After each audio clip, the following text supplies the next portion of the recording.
দোসরা আষাঢ় 17ই জুন তোমাদের বেদের অন্নপ্রাশনের অনুষ্ঠানটা কিন্তু আমরা আয়োজন করেছিলাম, আর সেটারই একটা একটা করে পার্ট মিনি ব্লগ আকারে তোমাদের সাথে এবার থেকে আপলোড দিচ্ছি।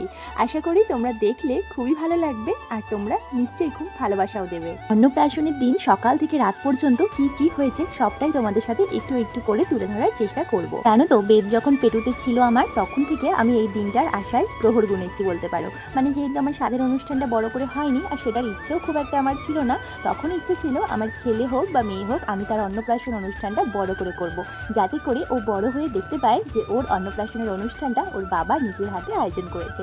ও দাদু ঠাম্মি দিদা দাদু সবাইকে নিয়ে ও অন্নপ্রাশনে কতটা মজা করেছে, এই সবটাই স্মৃতির পাতায় তুলে রাখার জন্যই কিন্তু এই অনুষ্ঠানটা আমরা আয়োজন করেছি। আসলে আমার মনে হয় জন্মদিনটা তো বছর বছর আসে, সেটা আমরা যে কোনো সময়ই পালন করতে পারবো, কিন্তু অন্নপ্রাশনটা তো জীবনে একবারই আসবে, আর তাই জন্যই কিন্তু এই অনুষ্ঠানটা করা। যাই হোক, সকালবেলায় কিন্তু আমাদের রাঁধুনি চলে এসেছে, ওদিকে রান্না বান্নার জোগাড় হয়ে গেছে। তো ওদিকটাতে যেহেতু আমি বেশি যেতেই পারিনি, সেই জন্য তোমাদের সাথে ভিডিও ক্লিপগুলোও শেয়ার করা হয়নি। জাস্ট তোমাদের দাদাভাই একটুখানি ভিডিও ক্লিপই ওখানকার আনতে পেরেছিল। আর তারপর কিন্তু বেদের দাদু বাড়ির সবাই চলে এসেছে, আর ওরা আসার পর তো আমি একদম নিশ্চিন্ত বেদকে ওদের কাছে দিয়ে আমি ধীরে সুস্থে শান্তি করে কিন্তু সাজতে পেরেছি। আচ্ছা, তোমরা কিন্তু অবশ্যই জানিও এই যে সকালের আমার যে সাজটা, মানে এই শাড়ি ব্লাউজ পরে সাজটা কেমন লাগছে। বাকি সবাই তো বলছিল খুবই ভালো লাগছে, তোমরাও কিন্তু কমেন্ট করে জানিও। তারপর এই যে ওকে নিয়ে আমরা চলে এসেছি এই ফটোশ্যুটগুলো করতে।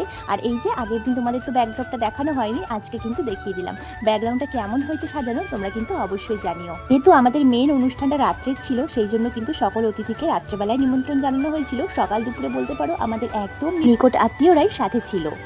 একটা আশ্চর্যের ব্যাপার কি ছিল জানো তো, এই দিন কিন্তু আমার বেদ আমাদেরকে এতটা কোঅপারেট করেছে, সারাটা দিনে একদম কান্নাকাটি কিচ্ছু করেনি। যখন শুধুমাত্র খিদে পেয়েছে তখনই কিন্তু ও কান্না করেছে।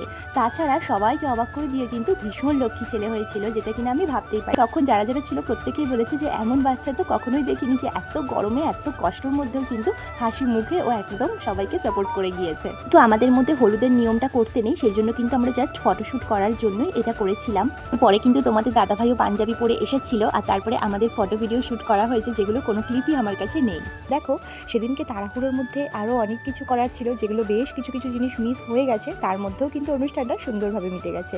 এই যে ওর দাদু বাড়ির থেকে আনা তত্ত্বগুলো দিয়ে সুন্দরভাবে এখানে ওর খাবারটা সাজিয়ে দিয়েছি। মানে আমি দিইনি বলতে পারো, আমার হাজব্যান্ড দিচ্ছে, কারণ আমি তখন সাজাগোজা করে বেদকে রেডি করতেই ব্যস্ত ছিলাম। আর ওর জন্য যে খাবারটা দেখতে পাচ্ছ সেটাও কিন্তু বাইরে থেকে অর্ডার করে নিয়েছিল ওর বাবা। মানে এখানে কিন্তু সমস্ত রকম ছিল, 5 রকম ভাজা, ভাত, তার সাথে ইলিশ মাছ, কাতলা মাছ, চিংড়ি মাছ, চাটনি, পাঁপড়। আর আমার শাশুড়ি পায়েসটা কিন্তু বাড়িতেই রান্না করেছিলেন।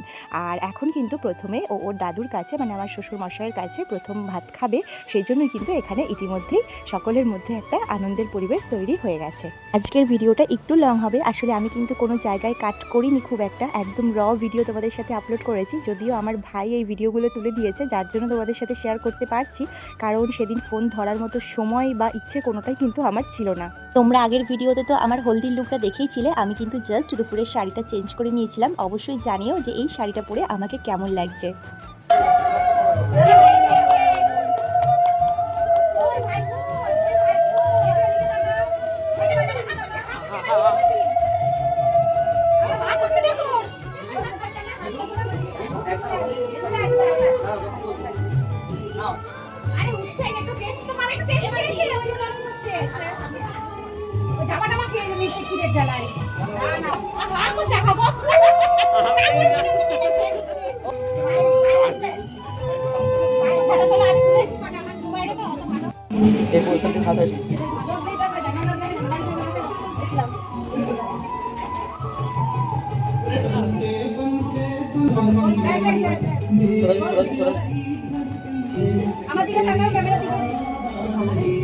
তাহলে তোমরা দেখতে পাচ্ছ তো, সেদিন যে প্রচণ্ড গরম পড়েছিল, আমরা তো বেদকে নিয়ে ভীষণ ভয় পাচ্ছিলাম যে ও খুব কষ্টে কান্নাকাটি করবে, কিন্তু ও কিন্তু খুব আমাদেরকে কোঅপারেট করেছে, একদম কান্নাকাটি করেনি।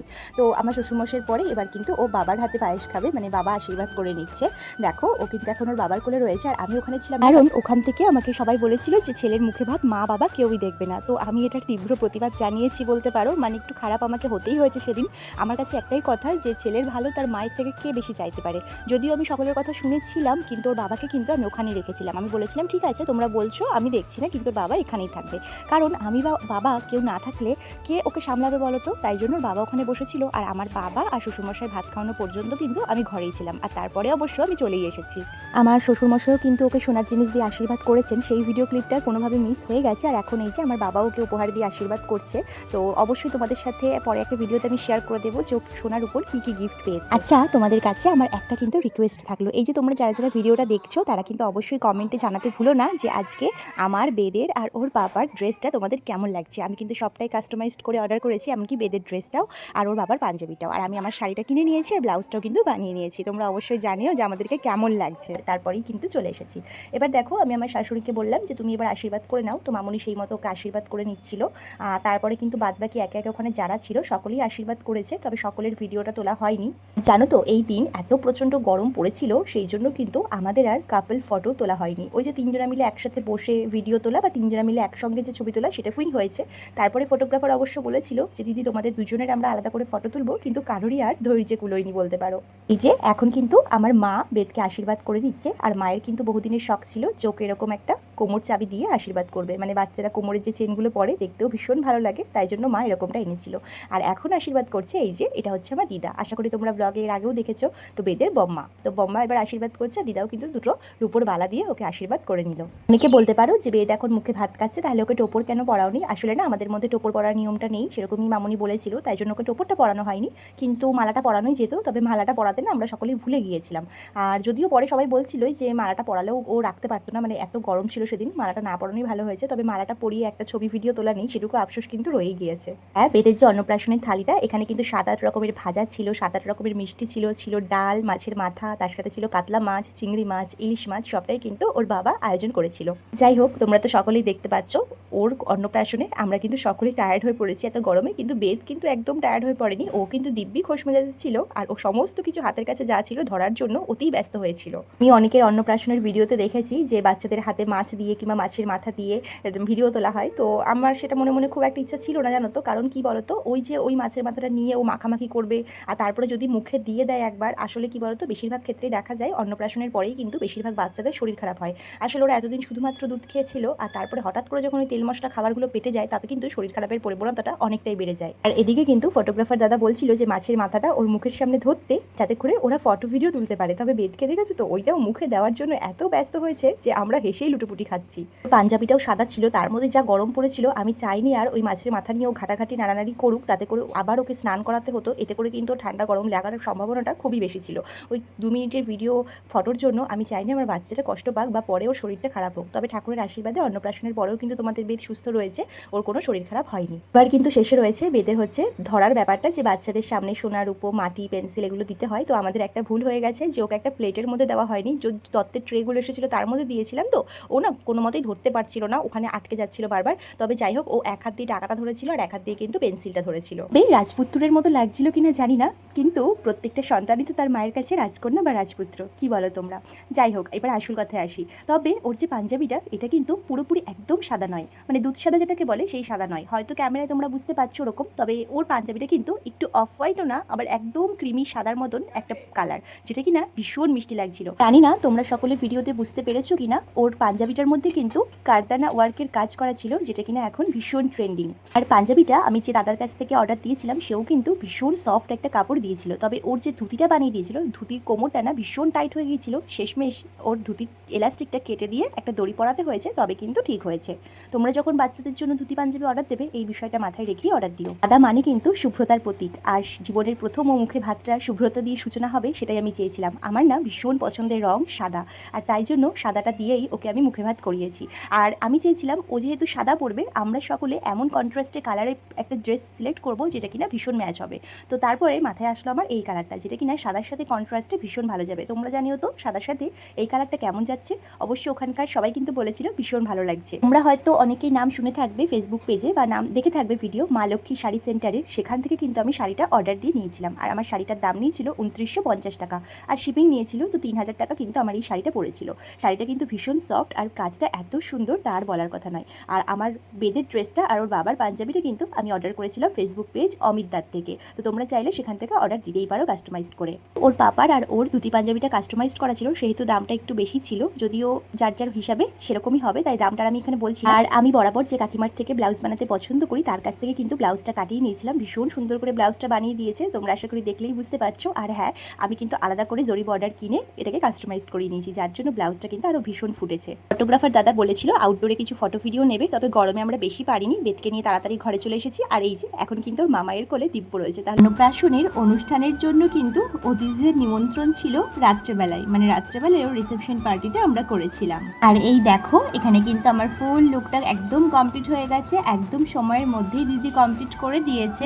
ভীষণ ভালো লেগেছে, অনেকদিন ধরে ইচ্ছে ছিল তোমার কাছে সাজার, মানে যেরকম চেয়েছিলাম সিম্পল কিন্তু গর্জিয়াস, মানে সেরকমই হয়েছে, মনের মতন একদম লুক। পছন্দ হয়েছে? ভীষণ ভালো লেগেছে, আর সব থেকে ভালো যে এত কম টাইমে তুমি এত সুন্দর সাজিয়ে দিয়েছো।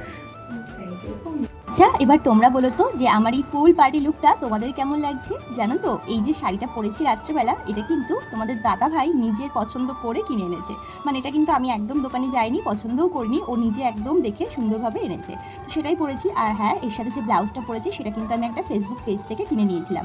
দারুণ সুন্দর ম্যাচিং করেছে, কারণ শাড়ির সাথে যে ব্লাউজ পিসটা দিয়েছিল এটা আমার একদম পছন্দ হয়নি, আর সেই কারণে কিন্তু রেডিমেড ব্লাউজটা কিনে নিয়েছিলাম। আর লুকসটা যেরকম চেয়েছিলাম ভীষণ সুন্দর মনের মতোই পেয়েছিলাম। এবার তোমরা জানিও তো কেমন লাগছে। তারপরে দেখো রেডি হওয়ার পরে ফার্স্টে কিন্তু বেদের কিছু ফটো শ্যুট ভিডিও শ্যুট হয়ে গেল, আর তারপরে ওরা করছে আমার ফটো ভিডিও শ্যুট। যাই হোক, এই সমস্ত ভিডিও ক্লিপ কিন্তু তোমরা দেখতেই পাচ্ছ আমার ভাইয়ের জন্য। আমার ভাই যদি ভিডিওগুলো একটু একটু করে না করে রাখতো তোমাদের সাথে, জানো তো কিছুই শেয়ার করতে পারতাম না। জানো তো আমার পাপার অন্নপ্রাশনের জন্য এই নতুন কানের জোড়া তোমাদের দাদা ভাই আমাকে বানিয়ে দিয়েছে, তোমরা জানিও তো কেমন লাগছে কানবালা। পুরো ভাত খাওয়ার অনুষ্ঠানের শেষে আমরা সকলেই গরমে এত বিধ্বস্ত হয়ে গিয়েছিলাম যে রাতের জন্য আবার রেডি হতে বসার কোনো ইচ্ছেই আর আমার মধ্যে ছিল না। কিন্তু যে দিনটা চলে যায়, যে সময়টা চলে যায়, সেটা তো আর ফিরে পাওয়া যায় না। তো আমার কাছে এই এত অপেক্ষার এত একটা সুন্দর সময়, সেটা যদি চলে যেত আর আমি যদি নাই সাজগোজ করতে পারতাম, তাহলে কিন্তু মনে একটা ক্ষোভ থেকেই যেত। আর সেই কারণেই কিন্তু সেজে নিয়েছি ফুল এনার্জি নিয়ে। আর সত্যি কথা বলতে আমি এত সুন্দর করে সাজতে পেরেছি, টাইম নিয়ে থাকতে পেরেছি শুধুমাত্র কিন্তু আমার মা আর মাসির জন্য, কারণ ওরা কিন্তু পুরো টাইমটা বেদকে নিয়ে রেখেছে। বলতে পারো আমার ভাইও প্রচণ্ড পরিমাণে ওকে এন্টারটেইন করে গিয়েছে, সাথে তোমাদের বেদও তো ভীষণ কোঅপারেট করেছে, কারণ ও যদি কোঅপারেট না করতো সত্যি এতটা টেনশন ফ্রি ভাবে আমরা কেউই থাকতে পারতাম না। যখন ওর খিদে পেয়েছে, ও কান্না করেছে, তখন আমি ওকে ফিট করিয়ে দিয়েছি, আর তারপরে কিন্তু ও দিব্য থেকে গেছে। দেখো বলতে বলতে কিন্তু অতিথিরা আসা শুরু হয়ে গিয়েছে, আর এই দিকে কিন্তু এসেছে আমার বান্ধবী, মানে এটা কিন্তু আমার একটা ফ্রেন্ড হয় বলতে পারো, আর আমার স্কুল কলিগও হয় বলতে পারো। আমরা দুজনেই কিন্তু একসাথে প্রেগনেন্ট ছিলাম, একটু আগে আর পরে। তোমরা কি দেখে বুঝতে পারবে যে ওর পুচকিটা আর আমার পুচকুটার মধ্যে কে ছোট আর কে বড়? যদি বুঝে থাকো অবশ্যই কমেন্টে জানাতে ভুলো না। রাত্রেবেলা যেহেতু প্রচন্ড গরম ছিল, সেই কারণে কিন্তু বেদকে এরকমই একটা ড্রেস পরিয়েছি, আরও অন্যান্য ড্রেস কেনা হয়েছিল কিন্তু গরমের জন্য আর পরাইনি, ভাবলাম এটাতেই ও কিন্তু কমফোর্টেবল হবে। আর এদিকে খাওয়ার জায়গায় তো আমি একদমই যেতে পারিনি, তবু দেখলাম ভাই কিন্তু এইটুকু ক্লিপ তুলে রেখেছে। আর আমাদের এই যে গেটটা এভাবে সাজানো হয়েছে, আর খাওয়ার ওদিকেও কিন্তু আস্তে আস্তে করে লোকজন যেতে শুরু করে দিয়েছে। আমি যেহেতু খাওয়ার স্টলে যেতেই পারিনি, ওদিকে যেহেতু চিকেন পকোড়া হয়েছিল, ভাই কিন্তু আমাকে এনে এনে চিকেন পকোড়া, কোল্ড ড্রিঙ্কস এগুলো সমস্তটা দিয়েছে, আর আমি বসে বসে খেয়েছি। আর এই দেখো আমার মাসি কি সুন্দর সেজেছে না, এদিকে আমার মাও সেজেছে, আর দেখো মায়ের পাশে বসে রয়েছে এক আমার কাকি শাশুড়ি, ভীষণ আমাকে ভালোবাসে, তো উনার কোলে এখন বেদ রয়েছে। আর তারপরে কিন্তু আমরা এখন করে নেব কেক কাটিং। আগেও তো তোমাদের বলেছি যে এত বড় অনুষ্ঠানে দু একটা ভুল ত্রুটি আমাদের হয়ে গিয়েছে। একটা হচ্ছে দুপুরে মুখে ভাত খাওয়ার সময় বেদের কিন্তু মালাটা পরানো হয়নি, আর রাত্রেবেলা যার কাছ থেকে আর কি কেকটা কাস্টমাইজড করে অর্ডার দেওয়া হয়েছিল তাকে রীতিমতো বলা হয়েছিল যেটা অন্নপ্রাশনের কেক, কিন্তু তবুও সে হ্যাপি বার্থডে লিখে দিয়েছে, যেটা কিনা আমাদের তাড়াহুড়োতে কারোরই নজরে পড়েনি। আর সেইভাবেই কিন্তু কেকটা আমরা কেটে নিয়েছি, যেটা কিনা একটা মস্ত ভুল হয়েছে। দেখতেই পাচ্ছ যে তোমাদের বেদ কিন্তু এদিকে কেকটাকে ধরার জন্য কি ব্যস্ত হয়ে রয়েছে। যাই হোক, ওকে তো কোনো রকমের সামলে নিলাম, আর একটুখানি কেক কিন্তু ওর মুখেও দিয়ে দিয়েছি, ওর কিন্তু বেশ ভালো লেগেছে। আর এই অনুষ্ঠানটার পরেই কিন্তু বেদ অনেকটা টায়ার্ড হয়ে গিয়েছিল, কারণ অনেকটা রাত হয়েছিল। তারপরে কিন্তু আবার ওকে আমি ঘরে নিয়ে গিয়ে ফিট করিয়ে মায়ের কাছে রেখে নিচে চলে এসেছিলাম। যারা যারা এসেছিলেন অনেকেই ওকে দেখতে পাননি, সেজন্য হয়তো অনেকে খারাপ পেয়েছেন, কিন্তু যাদের যাদের আমি দেখতে পেয়েছি তাদেরকে সকলেই বলেছিলাম যে আমার ঘরে গিয়ে বেদকে দেখে আসতে, তারা কিন্তু সেটাই দেখে এসেছে, যেহেতু ঘুমিয়ে পড়েছিল। আর নিজের বাড়ির অনুষ্ঠান হলে যা হয়, দেখো রাত্রেবেলা ঠিক 12:30টার সময় বর আমাকে ঘরে খাবার এনে দিয়েছে। অন্নপ্রাশনের মেনুতে ছিল পনির সাটে, স্যালাড, সাদা ভাত, ভেজ ডাল, আলুর চিপস, কাতলা কালিয়া, পটল চিংড়ি, বাসন্তী পোলাও, চিকেন কষা, চা, সাথে চাটনি, মিষ্টি, সন্দেশ, আইসক্রিম এগুলো তো ছিল। আমাদের দাদাভাই কিন্তু এই প্রথমবার একদম নিজের কাঁধে একা হাতে সমস্তটা দায়িত্ব নিয়ে আয়োজন করেছে। যাই হোক, বেদকে কিন্তু পিছনে ভাইয়ের কাছে দিয়ে, মানে ভাই ওকে পাহারা দিচ্ছে, মানে ওর মামা ওকে পাহারা দিচ্ছে, আর আমি কিন্তু এদিকে বসে পড়েছি খেতে। তো রাত্রেবেলা খাচ্ছি, রাত 12:30টার সময়। সব খাবার আমাকে তোমাদের দাদাভাই এনেও দেয়নি। তো যাই হোক, তোমাদের ব্লগটা কেমন লাগলো অবশ্যই কমেন্ট করে জানিও। টাটা।